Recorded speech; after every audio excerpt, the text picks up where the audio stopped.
The Ukrainian military has dismissed claims by the head of Russia's Wagner mercenary squad that he will withdraw his troops from Bakhmut. Ukraine said the Wagner group was holding out and receiving reinforcements, Al Jazeera reported. The Ukrainian military said on Friday that Wagner fighters were strengthening positions in Bakhmut with the possible intention of trying to take the town before Russia celebrates the Soviet Union's victory in World War II on May 9, 2023. We are now seeing them withdraw troops from all the offensive lines where Wagner fighters are, to direct them towards Bakhmut, Ukraine's Deputy Defense Minister Hanna Maliar said on Ukrainian television. Earlier in a video statement, Wagner boss Yevgeny Prigozhin said his men were short on ammunition from the Russian Defense Ministry. Prigozhin said he would withdraw his men and expected regular Russian troops to replace them at Bakhmut on the 10th of May. "My men will not suffer useless and unjustified losses at Bakhmut without ammunition," Prigozhin said in the video. He also showed written withdrawal announcements addressed to the chief of the Russian General Staff, the Defense Ministry and President Vladimir Putin as Commander-in-Chief. The announcement, said, bureaucrats had withheld supplies despite knowing that Wagner's target to take the city was May 9th, when Moscow held its Victory Day parade. The battle for Bakhmut, which Russia regards as a stepping stone to other cities in Ukraine's Donbas region, has been the war's most intense yet. The fighting in the region has cost thousands of lives on both sides over the months.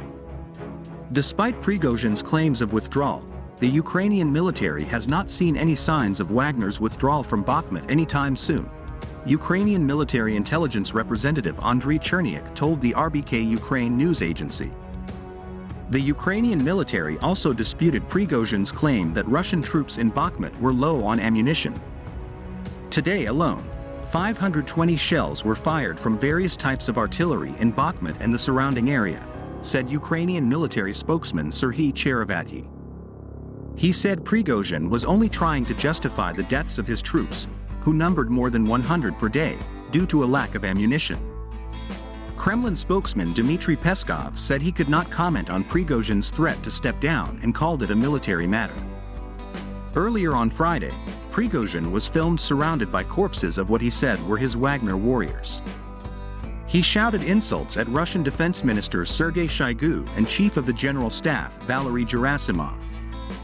Prigozhin and his mercenaries are a critical element of Russian military intelligence, so we don't believe anything he says, said Kimberly Martin, a professor at Barnard College and Columbia University who specializes in Russian security issues.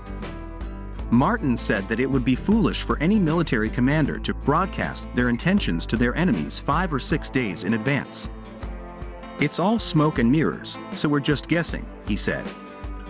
Johann Michel, an analyst at the International Institute for Strategic Studies in London, said Prigozhin's remarks appeared to be an attempt to shift blame for the failure to seize Bakhmut. Michel also questioned whether Prigozhin had asked his troops to withdraw without the Kremlin's permission.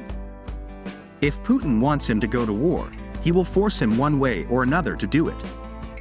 Austrian analyst Gerhard Manget said if Prigozhin did withdraw, it would be too soon for Russia's regular armed forces to overtake Wagner fighters in and around Bakhmut.